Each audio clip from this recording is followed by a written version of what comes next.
तुम्ही ज्या शिवसेनेलाही नव्हताय तर मग कशाला पाय धरायला गेलते तुम्ही उमेदवारीसाठी मातोश्रीवर? जी पार्टी त्या ठिकाणी सुसंस्कार क्षम असण्याचं त्या ठिकाणी वेळोवेळी आवाहनत असते, तशा पार्टीला ही बॅनरबाजी मान्य आहे का, पहिला असा प्रश्न होतो. आणि जर त्यांना मान्य असेल, हा शुद्ध बालिशपणा आहे असं म्हणावं लागेल. जनतेनं ह्यांची त्या ठिकाणी माज जो आहे तो उतरवला, जनतेनं ह्यांची अवकात दाखवली. तुमची तरी काय अवकात आहे? विकासाचं राजकारण करा असं म्हणणाऱ्या भाजपने आता नगरपालिका निवडणुकीच्या विजयानंतर मात्र बाळा नाद करायचं नाही अशी बॅनरबाजी केलेली आहे. या संदर्भात बोलण्यासाठी आपल्याकडं युवा सेनेचे समन्वयक ॲडव्होकेट संजय बोरे आहेत. काय वाटतं ह्या बॅनरबाजीकडे बघून तुम्हाला? मूळतः विषय असा आहे की ह्या बॅनर म्हणजे बाळा नाद करू नको असं म्हणणं म्हणजे शुद्ध बालिशपणा आहे असं मला वाटतं. कारण जी बॅनरबाजी जी आहे ती एका राष्ट्रीय पक्षाची आहे ह्याचं त्यांना म्हणजे ज्ञात असणं गरजेचं होतं. जी पार्टी त्या ठिकाणी सुसंस्कार क्षम असण्याचं त्या ठिकाणी वेळोवेळी आवाहनत असते, तशा पार्टीला ही बॅनरबाजी मान्य आहे का, पहिला असा प्रश्न होतो. आणि जर त्यांना मान्य असेल, हा शुद्ध बालिशपणा आहे असं म्हणावं लागेल. मग मला वाटतं की भारतीय जनता पार्टीचं नाव बदलून त्या ठिकाणी बालिश जनता पार्टी केलं पाहिजे, पहिली गोष्ट ही. आणि तुम्ही म्हणताय मला एक सांगा, बाळा नाद करू नको. मला एक सांगा, त्यांनी दुसरं सांगितलं की त्यांनी आव्हान दिलं की आईस्क्रीम कोनचा अध्यक्ष करून दाखव म्हणून. आणि त्यांनी आणखीन एक वक्तव्य केलं की जनतेनं ह्यांची त्या ठिकाणी माज जो आहे तो उतरवला, जनतेनं ह्यांची अवकात दाखवली. तुमची तरी काय अवकात आहे? कुठलाही लोकप्रतिनिधी असो, त्या ठिकाणी जनता जनार्दनाची ताकद असते, जनतेची अवकात असते. आणि त्या दिलेल्या जनमताचा त्या ठिकाणी सन्मान केला पाहिजे, ना की माज त्या ठिकाणी अंगीकारला पाहिजे. आणि त्याच्यामुळं असं मला वाटतं की आमचा माज उतरवण्याचं काम केलं म्हणण्यापेक्षा तुमचा माज अधोरेखित होतो आहे ह्याचा देखील तुम्हाला विसर पडू नये असं मला म्हणायचं आहे.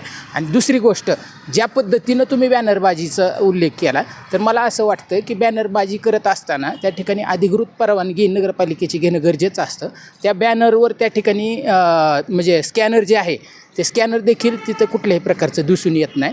मग ही पार्टी विथ डिफरन्स किंवा पार्टी विथ काय म्हणते त्याला, नियमाला अनुसरून असणारी पार्टी जर नियम धाब्यावर बसून त्या ठिकाणी विद्रुपीकरण करत असतील आणि जनतेमध्ये एक पोरकटपणाचा त्या ठिकाणी जर संदेश देत असेल, तर ही खेदाची बाब आहे. आणि म्हणजे त्याच्यावर काय बोलावं हा प्रश्न आहे. ही मल्हार पाटील असतील, आमदार राणा जगजितसिंह पाटील असतील, हे शिवसेनेवर टीका करतात. मात्र त्यांनी शिवसेनेच्या वरिष्ठ नेत्यांच्या या अगोदर भेटी घेतल्याचं मध्यंतरी आता तुम्ही बोलताना मला सांगितलं, तो काय संदर्भ आहे? मला एक सांगा, आता त्यांनी सारखं जे मशालीचा त्या ठिकाणी आईस्क्रीमचा कोण आहे, आईस्क्रीमचा कोण म्हणतो. मग मला एक सांगा, ही बालिशपणा नाही तर काय, बाळ वक्तव्य करणं, त्यांच्यामध्ये पॉलिटिकल मॅच्युरिटी आहे का असा देखील प्रश्न उपस्थित होतो.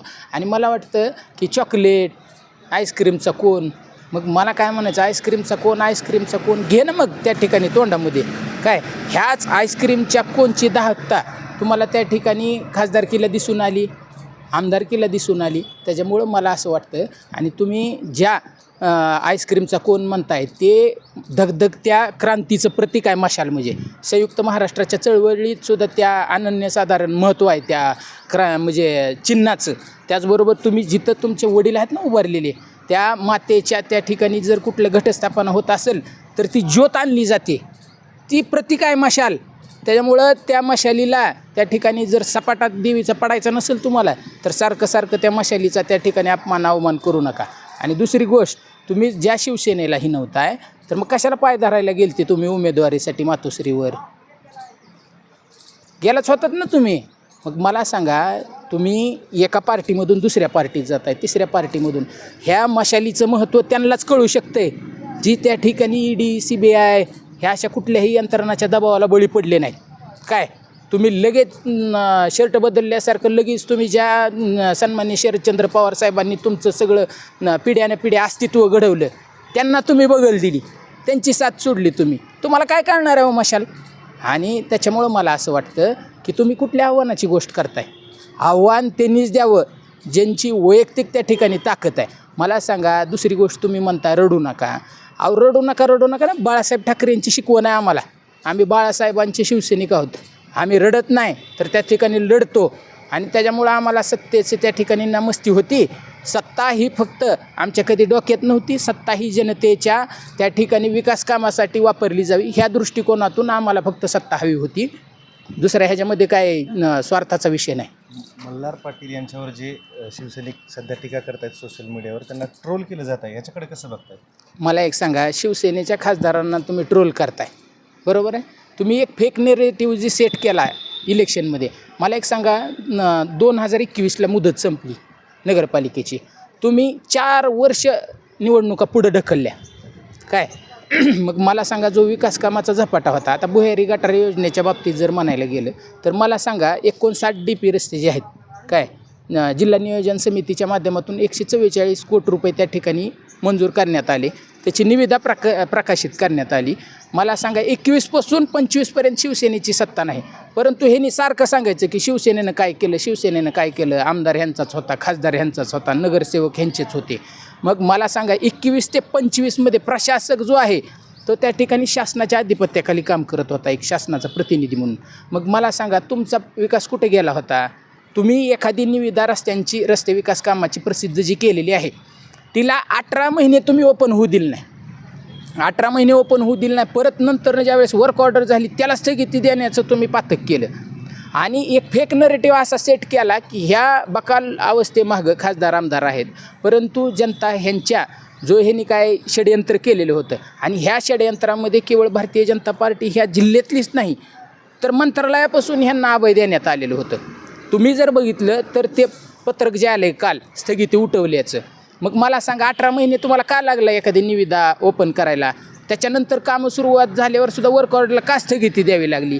आणि चोराच्या उलट्या बॉम्ब म्हणल्यासारखं तुम्ही जो संभ्रम तयार केला काम मंडळी त्याला जनता बळी पडली त्यांना, म्हणजे आणि त्याच्यामुळे आम्हाला झाली. आता फक्त विषय एवढा आहे की त्यांचं प्रमोशन थोडं म्हणजे पगारवाढ झालेलं आहे, 40 पैशावरून 80 पैसे झाली, त्याच्यामुळे त्यांचं अभिनंदन आहे. प्रचंड कमेंट्स आणि प्रचंड टीका त्याच्यावर शिवसैनिकावर केली जाते. आता त्याच्या बाबतीत बोलायला गेलं तर कसं आहे, हा जिल्हा आकांक्षित जिल्ह्याच्या 3ऱ्या यादीत म्हणजे 3 नंबरला आहे. त्याच्यामुळं साहजिकच इथल्या युवकांना काही काम नाही आणि त्याच्यामुळं पगारीवर जर काय समजा काही काम मंडळी काम करत असेल तर बरं आहे ना त्यांना, म्हणजे पगार तर झाली. आता फक्त विषय एवढा आहे की त्यांचं प्रमोशन थोडं म्हणजे पगारवाढ झालेलं आहे, 40 पैशावरून 80 पैसे झाले, त्याच्यामुळे त्यांचं अभिनंदन आहे. त्याच्याबद्दल मला काय बोलायचं नाही. पुढची भूमिका काय असणार आहे तुमची? हे ट्रोल करणं किंवा हे जर सातत्यानं चालू राहिलं तर तुम्ही काय करणार आहे? ट्रोल करणं म्हणजे एक लक्षात घ्या, आमची भूमिका अशी, आता आम्ही विरोधी पक्षात आहोत, त्याच्यामुळं ह्यांनी जिथं कुठं चुका करतील.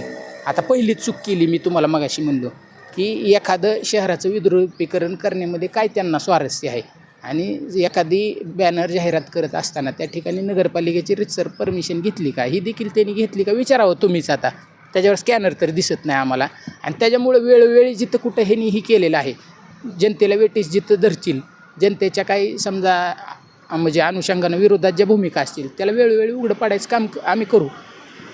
जनतेच्या विरोधातल्या भूमिकेला आम्ही वेळोवेळी उघडं पाडू असं ॲडव्होकेट संजय बोरे यांनी म्हणलेलं आहे.